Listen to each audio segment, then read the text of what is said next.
May naghamon nga pala sa akin na malakas mag-direct. Meron nga pala siyang 1,030 na matches sa direct. 3 beses lang naman siya nag-top Cebu sa direct at current 35 siya ngayon na season. One trick nga pala ang direct niya, all roll ba naman kahit roam sa RG. Hindi nga pala biro ang makakalaban natin ngayong araw. Tingnan natin kung makakatagos ba ang lapo ko sa halimaw na to.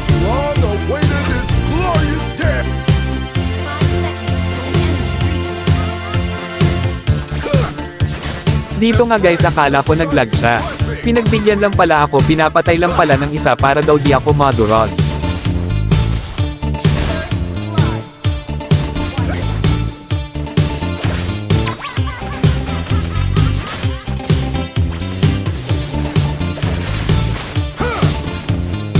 Dito guys, nagulat ako sa damage ng direct niya, pinaramdam niya talaga sa akin na di ako tatagos. At dito nga guys, inunahan ko siya, pinaramdam ko rin ang bangis ng isang top 9 Supreme Batch sa Finland nga lang, haha, kaya music please.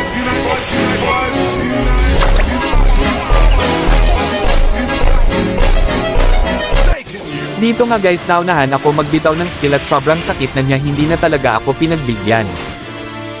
Dito nga guys, huling bakbakan nga namin at tingnan nyo yung mangyayari, kaya music please. Então bebê, é seu momento de dar sentadão molhado.